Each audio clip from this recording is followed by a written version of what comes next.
Happy Friday Bayang Karisa. Nandito naman po ako si Kid Abata para magbigay po ng giya ngayong araw ng Biyernes, May 24, 2024, at meron nga po tayong 7 races na tatakbuhin lahat sa 1,200 meters. Mag-start po ang karera natin alas 5 na ng hapon, 5 o'clock ng hapon. So kamusta po yung pangarera nyo last Wednesday? At yun nga, medyo may kadya doon ng konti, nagkadya doon talaga. Race number 2, lalo na Mr. Millennial, banderang tapos sa ni Pamboy Ponce. Ginawa niya ulit yung nakaraan na may second wind pa, na kabalik pa. Ala ko sobra man na si Monument, pero yun na, ibalik. Yun lang ang dihado kahapon, kaya malaki yung binigay ng winner take all. So yan, start na po tayo. Ang race 1 natin, bali 3-year-old and above, maiden race. Yan, umpisa ng winner take all from races 1 to 7, kasi nga 7 races lang tayo.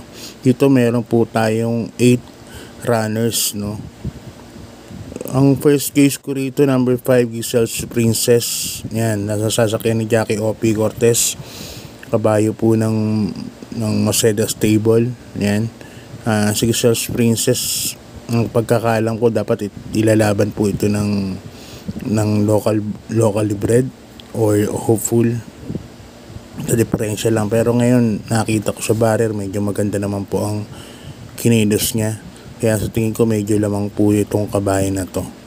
Number 5, Giselle's Princess. Yan, kakay ni O.P. Cortez. Second case ko, number 1, Crown Prince. Yan, sasakay naman ni Lester F. De Jesus. Si Crown Prince, nung 2-year-old maiden yan, batak na batak lagi sa laban yan. Matakbo ng barrier at saka may nilabanan po malakas yan. Tapos napahinga nga po. Ngayon lang nakaraan nag-barrier 1.19, 1,200 meters, pero hindi naman masyadong ginalawan.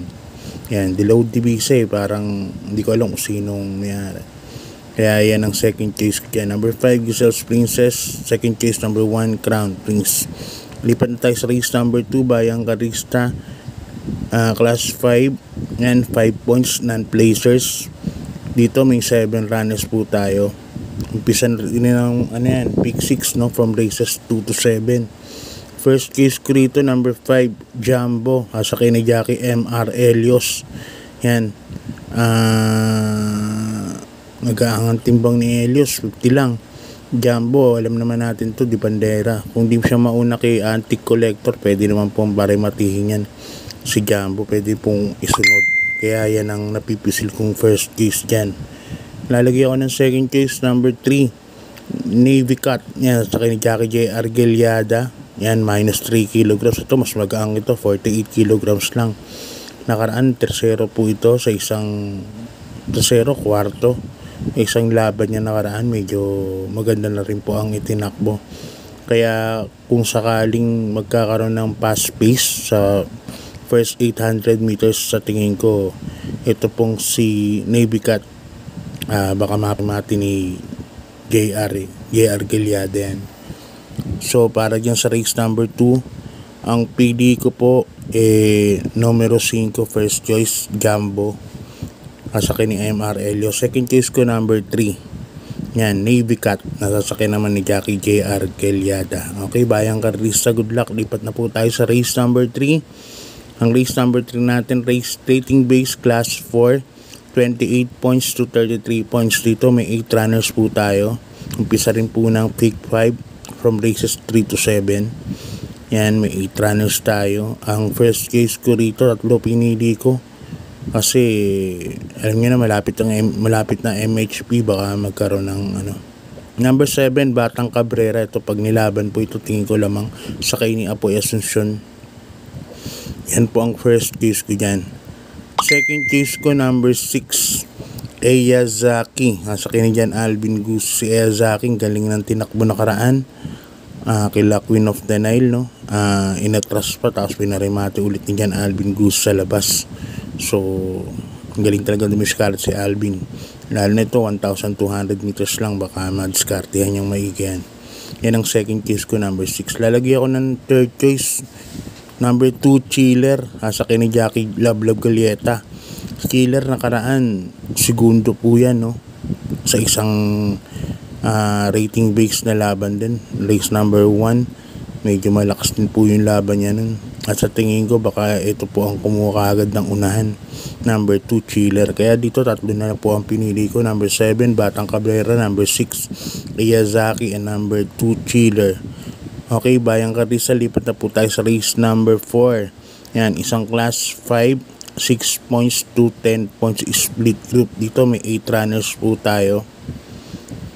Umpisa din po ng pick 4 from races 4 to 7. Ang first choice ko rito, number 6, Dugong Bughaw. Sasakyan ni Jackie Claro Espare Jr. Parang bumaba na po ng laban. Nasa rating base number 10 na lang siya, no? Si Dugong Bughaw. Yan po ako lalagay as my first choice. Ang ganda po yung numero, nasa labas. At alam naman natin to, gamay na gamay ni si Espare Jr. Kaya yan ang first case ko. Nalagay ako ng second choice, yung number 5, Octubre 14. Sasakay ni Jackie Dan El Camanyero. Yan. Si Octubre 14, nakaraan na Llamado, terserang dikit dumating, no? At sa tingin ko ngayon, from Pati Dilema yata ito, no? Nagpalit na ng inete Dan El Camanyero na baka mas pamabor dito sa number 5 na to, Octubre 14. Kaya dito sa race number 4, dalawa po ang pili ko. Number 8, number 6, Dugong Bughaw, and number 5, yan, Octubre 14. Okay, Bayang Karisa, lipat na po tayo sa race number 5, last daily double plus 1, rating base class 5, 5 points split group, mga placers naman po ito. Dito may 8 runners po tayong first case ko rito, number 8, Noir. Sasakyan ni Jackie Love Galieta. Ang papabor po sa kanya yung remate. Kasi nandito sila Tokyo Rumba, Auspicious. Malamang ang pising sa una time. Ang lang pagdating ng pa-home stretch, last 400, nakita ko gumuguhit yan. Kaya sa tingin ko, malaki po ang panalig yan. Number 8, Noir. Sasakyan ni Love Galieta. Yan, maglalagay po ako ng second choice, Bayang Karista. Itong numero 4, Queen Margo. Yan, sasakyan ni BJ Guerra. Yan, ang pagbabalik ni BJ Guerra galing sa isang suspension, no? At nakaraan si Jordan Guerra po ang sakay ni Queen Margo kay Smarty Jazz ang kalaban na segundo. So natingin ko may panalo rin po ito, number 4, Queen Margo. Sasakyan ni Jackie BJ Guerra. Mas kamay ni BJ Guerra to, no? Si Queen Margo. Kaya dito sa race number 5, dalawa pili ko, number 8, Noir, and number 4, Queen Margo. Okay, Bayang Karisa, lipat na po tayo sa penultimate race natin. Race number 6, isang rating base class 4, 16 points to 21 points split group. Dito meron po tayong 8 runners. Yan, ako susuluhin ko na po yung numero 8, Autumn Shower, sasakyan ni Jackie Dan El Camanyero.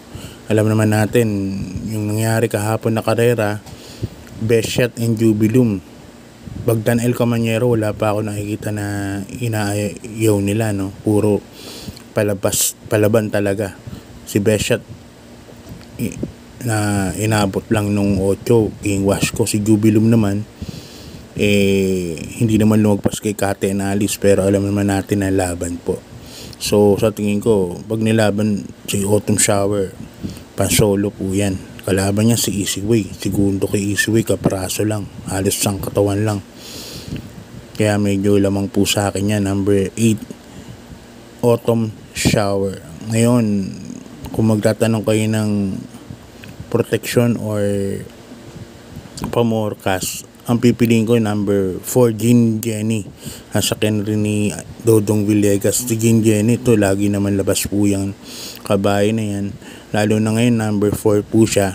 So second to last to enter siya. Pangalawa sa pinakahuli. Baka hindi po manikit sa aparato. Yan. Pero ako suluhin kayo number 8, Autumn Shower. Lipan tayo sa last race, Bayang Carrista, isang rating base class 5, 11 points to 15 points. Split group dito, may 8 runners po tayo. First case ko rito, number 5, Oradas Gray. Yan, nasa ni Jackie Kelvin B. Abobo. Parang bumaba na po ng laban. No? Ang tinatakbuhan na nananalo to, nasa 22 points to 27 points.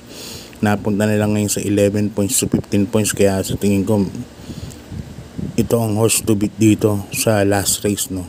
Number 5, Oradas Gray. Kahit sabihin natin 1,200 meters lang yan, may pesto lang ni Kelvin Abiabobo yan, kwarto, tersero, kaya quinto, pesto, malaki na po ang panalo para sa akin. Nalagay ako ng second choice, number 3, Megan Maxine. Yan, sasakyan ni Jackie Boji Henson. Si Megan Maxine, parang siya lang po ang nakikita kong di bandera, no? Yung natural na di bandera. Yung number 3 na to na si Megan Maxine. Kaya dito sa last race number 7, ang pili ko number 5, si Oradas Gray, and second choice, Megan Maxine. Yon. So, good luck po, Bayang Carrista. Shout out kila Ronald Susim, yan, kila Boss Tom Ang, and Boss Francis Tunido, at sa mga iba pang loyal sa Kids Exam. Sana magsitama po tayong lahat. At maraming salamat po sa suporta sa Kids Exam. Yan. So, God bless po sa inyong lahat. At good luck. Yan. Maraming salamat po ulit. BK, Bayang Carrista.